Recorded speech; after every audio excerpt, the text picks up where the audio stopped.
Okay my dear masters, మరి రోజుకు ఒక మంచి మాటలో ఈరోజు ఆనందపు అల 17వ రోజు ఇందామండి.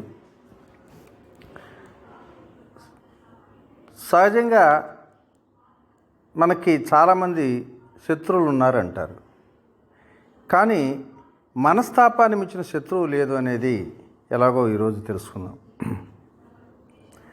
ఉత్సాహంగా వెళ్ళే చీమను చూడండి, అందులో ఒక చీమ వెళ్ళే మార్గంలో వేలు పెట్టి చూడండి, ఆ చీమ ఆగిపోదు, ఆ వేలుని చుట్టి వెళుతుంది, దారి ఎత్తుక్కుంటుంది. ఎన్నిసార్లు అడ్డుకున్నా తన ప్రయాణాన్ని కొనసాగిస్తూనే ఉంటుంది. చచ్చిపోయే వరకు అది ఆ ఉత్సాహాన్ని వదలదు, నమ్మకాన్ని కూడా వదలదు. చిన్న గడ్డి మొక్కని పీకి దాని వేరును చూడండి, అది ఎంతటి ఉత్సాహంతో తన వేర్లను భూమి లోపలికి చొచ్చుకుపోయేలా చేస్తుందో తెలుస్తుంది. అలాగే మన ఇంటి కప్పు మీద కాస్త మట్టి తడి ఉంటే చాలు, ఏదో ఒక మొక్క పెరుగుతూనే ఉంటుంది. 2 ఆకులను చిగిర్చి సూర్యరశ్మిని గ్రహిస్తుంది. ఉన్న చోటు నుండి భూమిని వెతుక్కుంటూ తన వేళ్లను కిందకి దింపుతుంది. ప్రపంచంలో ప్రాణశక్తికి అలసట అనేది లేనేలేదు.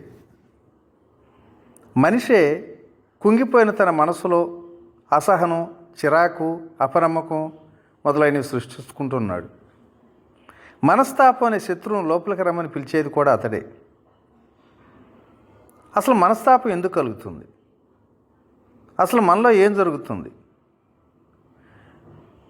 మనం అనుకున్నట్లు ఎవరో నడుచుకోవటంలా, అనుకున్నట్లు ఏదో జరగటంలా, ఆశించినట్లు జీవితం కూడా సాగల. ఇంకా చెప్పాలంటే లభించిన దాన్ని అంగీకరించలేక ద్వేషిస్తున్నాం, అడ్డుకుంటున్నాం, వద్దంటున్నాం కూడా.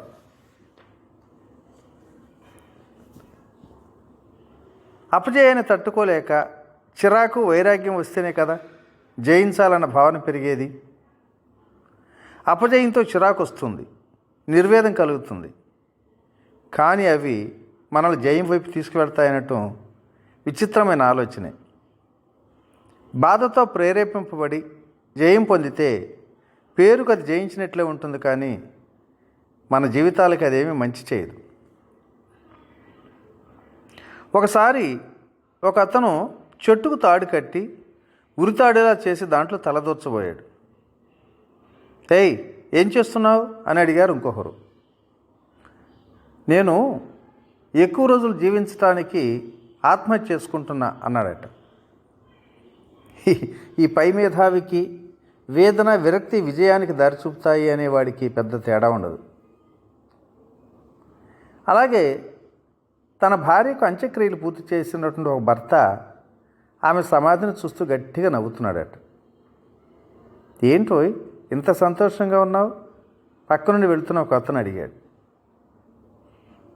ఏం లేదు, తన జీవితం చివరి నిమిషం వరకు నాతో పోట్లాడుతూనే ఉంది మా ఆవిడ. ఆఖరికి నన్ను పూడ్చిపెట్టిన మట్టిని పెకలించుకుని బయటికి వస్తా, నిన్ను వదలకుండా తరుముతా, సుఖం లేకుండా చేస్తా అంటూ నన్ను సచ్చేదాకా భయపెట్టేదండి. ఒకవేళ ఆమె చెప్పిన ప్రకారం మట్టిని పెకలించడం మొదలు పెడితే ఏమవుతుందో ఊహించుకుంటే నాకు నవ్వు వస్తుంది. మరి దీంట్లో నవ్వటానికి ఏముంది? చూడు మై ఫ్రెండ్, ఆమెను బోర్లా పడుకోబెట్టి పూడ్చానులే అన్నాడట. అసహనం, విరక్తులను ప్రేరణ శక్తిగా తీసుకొని విజయం కోసం శ్రమించటం అంటే బోర్లా పడుకొని భూమిని పెకలించుకు బయటికి రావటానికి ప్రయత్నించటం లాంటిది. వ్యతిరేక దిశలోనే ప్రయాణం సాగుతుంది. ఎటువంటి పరిస్థితుల్లోనూ చేరవలసిన గమ్యానికి చేరలేం. అపజయంతో నిండిన మనసులోని భరించలేని బాధ మనల్ని పొగలా కమ్ముకుంటే దృష్టిలో స్పష్టత అనేది ఉండదు. అలాంటప్పుడు ఈ ఎత్తుపల్లాల జీవన పథంలో చిన్న ఎదురు దెబ్బ తగిలినా క్రిందపడి గాయాల పాలవుతాం. మనస్తాపం కలిగినప్పుడు ఇతరులు మనల్ని అర్థం చేసుకోవాలని ఆశిస్తాం. మనతో పాటు వారు కూడా దుఃఖిస్తూ ఉండాలని కోరుకుంటాం. అంటే సానుభూతిని ఆశిస్తున్నాం అన్నమాట. ఇది ఎంత తెలివి తక్కువతనం! మన అహం కోరినట్లే ప్రపంచం ఎందుకు నడుచుకోవాలి? మనలా అనుకుంటూ ఇతరులు మనల్ని ఈసడించుకోవటానికి అవకాశం అసలు ఎందుకు ఇవ్వాలి? మనోవ్యధ మన ఆత్మవిశ్వాసాన్ని దెబ్బతీస్తుంది. బయట నుంచి ఎవరైనా సరే ఆయుధాలతో దాడి చేస్తే ఆపద వెంటనే వస్తుంది. జాగ్రత్తగా ఉంటే వారిని గెలవచ్చు. మనస్తాపం లోపల ఉంటూ మనల్ని చీల్చి తొలిచి పనికిరాకుండా నాశనం చేసే ఘోరమైన ఆయుధం ఇదే. ఇలా మనల్ని మనమే నాశనం చేసుకోవటం తెలివితక్కువతనం కాదంటారా? తాను చేస్తున్న వృత్తిని మానేద్దామని సైతాన్ ఒకసారి నిర్ణయించుకున్నాడట. వాడు ఉపయోగిస్తూ వచ్చిన పరికరాలను సంతలో అమ్మకానికి పెట్టాడు. అవేమిటంటే కోపం, కామం, అహంకారం, ఈర్ష్య, అసూయ, అత్యాశ, ఇలా ఎన్నెన్నో పరికరాలను అమ్మకానికి పెట్టాడు. కానీ ఒక సంచి మాత్రం ఇప్పకపోవడం చూసి ప్రజలు అదేమిటి అని అడిగారు. ఇవ నా వద్ద ఉన్న వాటన్నిటిలో కల్లా మహాశక్తి గల ఆయుధాలు ఇవి. ఒకవేళ మళ్ళీ నా పాత ఉద్యోగానికి పోవాలనుకుంటే ఇవి నాకు పనికొస్తాయని వీటిని మాత్రం దాచుకున్నా అన్నాడంట సైతాన్. ఏది తెరిచి చూపించు అన్నారు. ఎప్పుడు అపజయం ఎరగనివి, ఇవి నా జీవిత సారాన్ని ధ్వంసం చేయగల పరికరాలంటూ ఆ సైతాన్ సంచి వైపు చూపించాడు. అవేమిటో తెలుసా? చిరాకు, నిరుత్సాహం, విరక్తి. సైతాన్ దగ్గరున్న ఈ పరికరాలను కొని దగ్గరించుకున్న వారిని మనం చూస్తుండవచ్చు. అంతెందుకు, కొన్నింటిని మనమే ఖరీదు చేసుకోవడం ఉండొచ్చు. ఉచితంగా లభించిన వాటి దగ్గర ఉంచుకోవద్దు, తక్షణమే పారేయాల్సింది. జీవితం అంటేనే ఉత్సాహం కదా. ఒక దుష్ఫలితాన్ని చూసి దాన్ని అపజయం అనుకుని ఎందుకు నిరుత్సాహపడటం? మనం గెలుపు కోసం ఎంతో శ్రమిస్తున్నాం, కానీ ఫలితం వేరే విధంగా వచ్చిందనుకుందాం. ఎందుకు చిరాకు పడాలి? అసలు ఎందుకు బాధపడాలి? అసలు మనకు లభించిన దాన్ని ఓటమిగా చూడనక్కర్లా. దాన్ని ఓటమిగా భావిస్తూ మనసులో కుమిలిపోతూ వేదన పడుతున్నారే, అదే నిజమైన ఓటమి.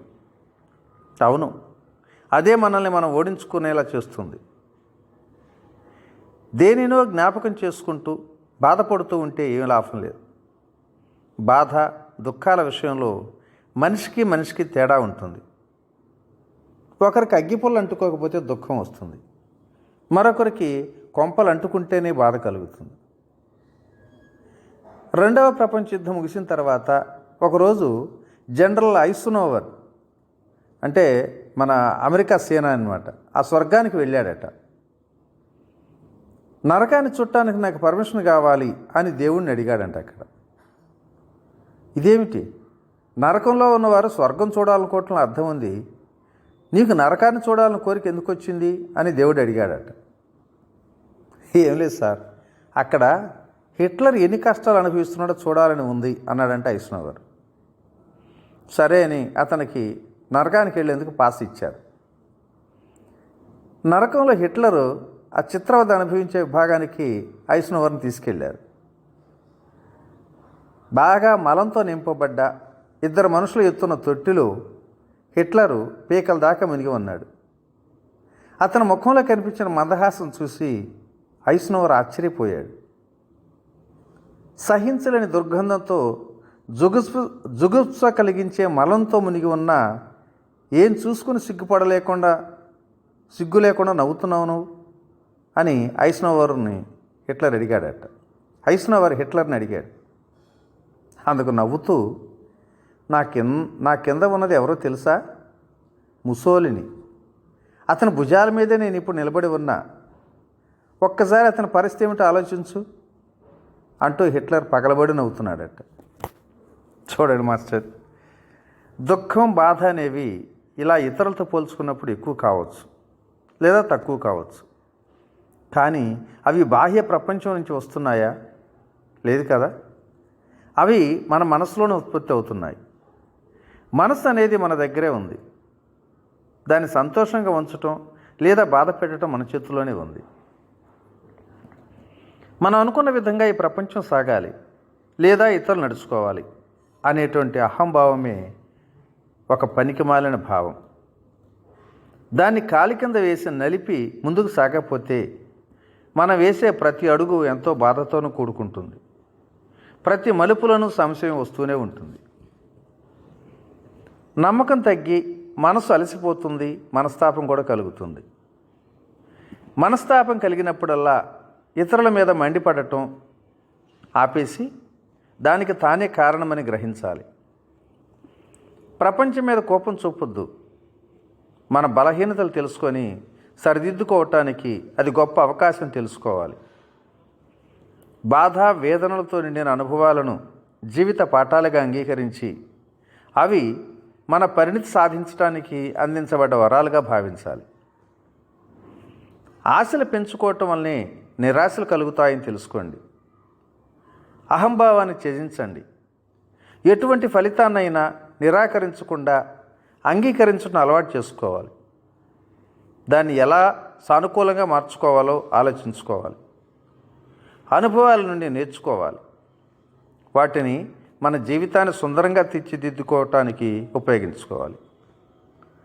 దృక్పథంతో స్పష్టతను, మనసులో శాంతిని నింపుకొని ప్రయత్నిస్తే మనం అనుకున్న గమ్యాన్ని చేరుకోవటం అసాధ్యమేమీ కాదు కదా, అవునా? ఓకే ఫ్రెండ్స్, మరి మంచి మాట ఎంతటితో ముగించుకుందాం.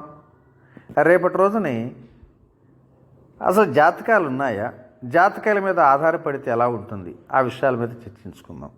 Thank you. ఇట్లా మీ రామిరెడ్డి, మానసరోవరం.